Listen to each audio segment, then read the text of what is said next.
You see it? Did you see like the line? It's still there. I don't like it, but you know what you gonna do. So I'm gonna turn my little light behind me, my baby light, and bam.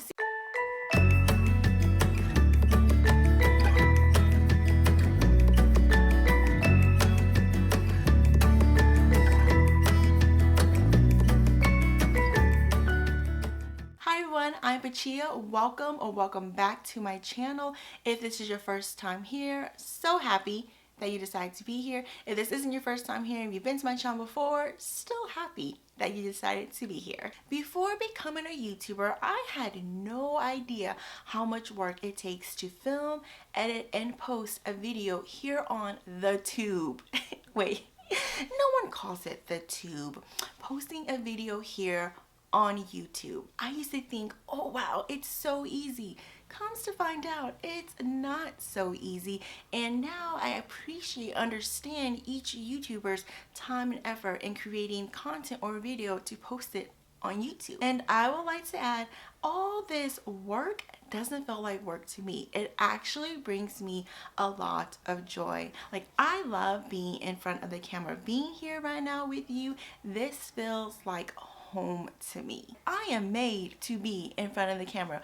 But with that being said, being in front of the camera and filming, this is just one thing of many things that has to be done to make all of this happen. So much more happens behind the camera. So for the next couple of weeks, I'm gonna take you behind the camera and show you my entire process. Now, my process, it's not like foolproof. This is the only way to film. This is how you gotta do it. It's not like that at all. In fact, there are a ton of videos on YouTube. How to be a YouTuber, how to grow fast, how to build your channel, all those types of videos. Like, I've seen them all, and I did use some of the tips and some of the methods. But as I started to film more and more, I tweaked it. I learned. I came up with my own methods, came up with my own process that would work for me, which is what I want for you. I want you to watch a ton of videos on how to be a YouTuber, how to grow your channel, what to do, what not to do, and then later develop your own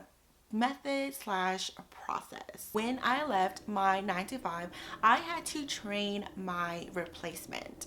So what I did with her was show her exactly how I did the job, and then advised and highly suggested that eventually when she gets into the flow, to make the job her own. And this is not like a training type video. Goodness no, this is, you know, me just taking you behind the camera. But I still wanted to advise and highly suggest that when you watch all these, you know, how to be YouTube videos, find the tips and the tricks and the methods and the process, and find a way to make it your own and let your own light shine.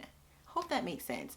In the next couple of weeks, I don't know when, I haven't technically planned when I'm going to film this video, but I'm going to film a video on sharing my thoughts on what really brings success to anyone and everyone who's on this platform. Like I said, I don't know when I'm going to film that video, but I'm definitely going to film that video. So getting off topic there for a minute, let's move on to what this whole video and my videos for the next couple of weeks is all about, which is taking you behind the camera and showing you my process, my methods, and what I do to make all of this happen. When it comes to filming and my equipment, I have things that I have to have, and then I have things that I'm glad I have because it makes it easier, but I don't really need. So I'm going to kick off with the equipment that I have to have when it comes to filming videos and posting it here on the tube. You know what? I know that no one calls it the tube, but I'm gonna call it the tube. The dork in me is coming out.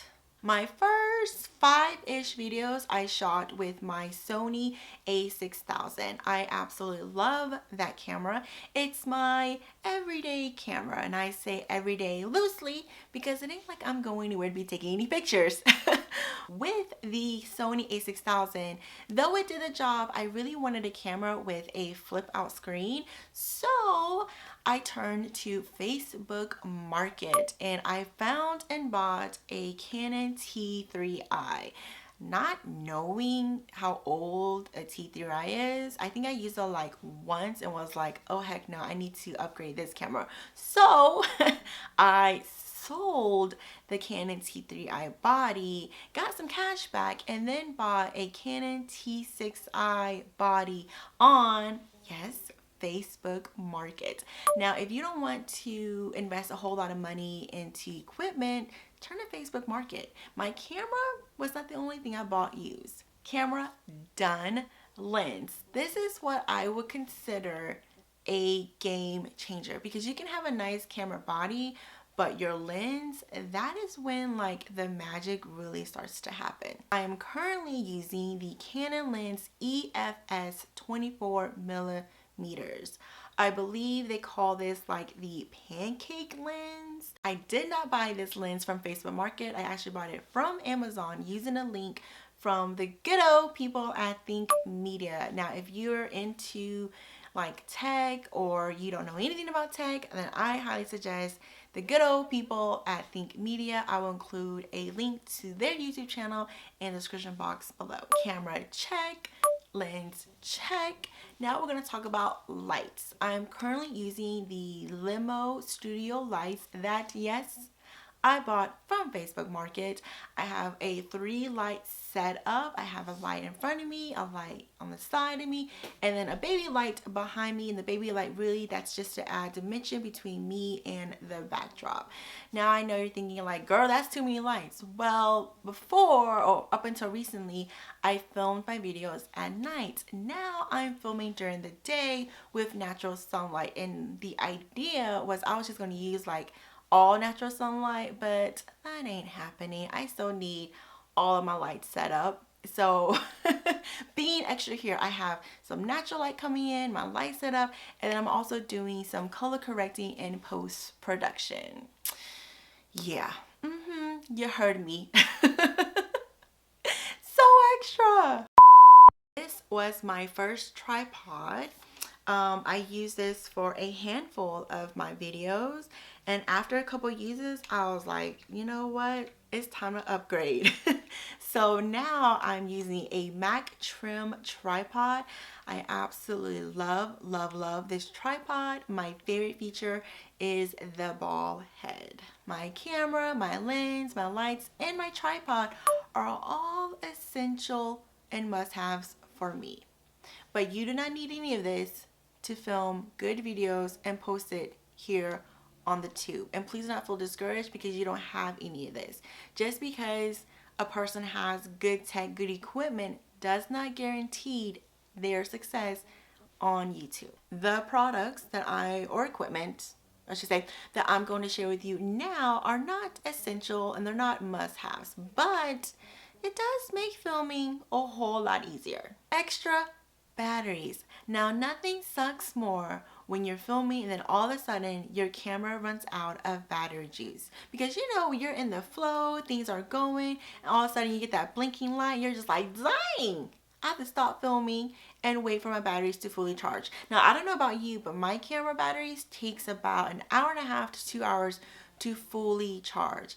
And I really don't like to have to stop filming just to charge my batteries. So having extra batteries, very nice to have. Another product that is nice to have is my wireless camera remote control. This doohickey is extremely helpful. I am a solo one-woman show, meaning I film myself. So when I mess up or I have a little hiccup, I don't have to, you know, reach over here and press the record or stop button. I can just use my remote.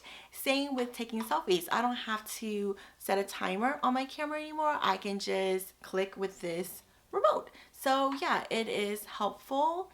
I kind of want to call it a game changer and include it in my essentials, but I have filmed and, you know, record and take pictures without a remote before. So if I ever lost this remote, then yeah, I can do without it. Something else that I can do without is my Rode microphone. Yes, audio sounds good, and yes, I use it every single time, but the price tag on this mic is a little expensive. There are less expensive mics on the market. So if you don't really want to invest in a Rode mic, or you don't want to invest in a brand new Rode mic, again, always check this market, then yeah, just Google search or Amazon search mics. There are a ton of them available that can work just as well. So if you're interested in buying a less expensive mic and it's on Amazon, of course everyone is shopping on Amazon nowadays, right? Then I would suggest a like lavender mic. I think that's what they call this. It's something that you just kind of hook onto your shirt and you plug into your camera. Make sure whatever camera you're using does have a mic plug. My Sony a6000 does not have a mic plug. So the mic attachment that I bought for that camera was like battery operated and just sat on top of my camera. It did okay, but it wasn't like as good. I will say that having a mic plug in the camera works a lot better than one that just kind of sits on top of the camera. So this mic, I think it was like under 30 bucks on Amazon. I do like this mic. The only thing that I don't like about it is that it's not wireless. So I made the decision to invest in a camera mic that sits on top of my camera. Now, I've watched a lot of other YouTubers and they have like a fancy camera stand, not camera stand, a mic stand so the mic can sit above their head so the audio sounds even better. But I'm just not ready to invest in that yet. And I'm currently also like pretty okay with my current setup, so it's all good in the hood. The very last product that's not essential, that's not a must-have, is my paper backdrop right behind me. It's like 18 feet long and I don't know, maybe like 5 feet wide. I bought it from Amazon under 40 bucks. I love this color blue, but pros and cons to having a paper backdrop. It is very thick paper and thick paper crinkles. I actually had to cut it a few times to get the crinkles out, but the more I cut it, it's like the more crinkles came. So I was like, you know what, forget it. I'm just gonna leave it. I'm also gonna show you guys on camera right now what it looks like. So you can't really see like the line. I don't know if you can see it on, like I can see it on camera. I don't know if you'll be able to see it in post-production, but there's like a line right there. And when I turn the light off, let me see if you see it more. You see it? Do you see like the line? It's still there. I don't like it, but you know what you're gonna do. So I'm gonna turn my little light behind me, my baby light, and bam. See, like, doesn't that make such a difference having my light set up? Like, do you guys feel it makes, mumbling, it does. I feel like it makes a difference to have this light on and off. So I'm gonna show you again. So this is with the light on, light off, light on, light off. You know, the light, or having a light behind me is supposed to do a couple things, but it's really just to add dimension between me and the backdrop. Anyways, I don't know why I wanted to tell you guys that. I just kind of wanted to share with you guys that in the spur of the moment. Anyways, back to my backdrop. Before I was using this blue backdrop, I was using a fabric that I bought from Hobby Lobby. It's this gray and white material. I do have a couple of videos with me using this backdrop, but I stopped using this backdrop because I was getting tired of the pattern and the color, and I said to myself, what can be more basic? Blue paper. Like, can I get more basic than this? No. Yes, I don't know, but I do want to purchase like more paper backdrops. I am thinking pink, but we'll see. That is not something that I need tomorrow or in 2 days. That's gonna be like future, later on type of thing, you know. We'll see. So there you have it. All of this to make all of this happen. It's basic, some are essential, some are not, you know. It is what it is at this point, and I'm currently very happy with all that I have. You know, very thankful, very blessed. We're all good to go. Thank you so much for hanging out with me today. I hope that you choose to hang out with me next week as I take you behind the camera. Again, thank you so much for hanging out with me. I'm Pachia. I hope you have a wonderful day and a relaxing week.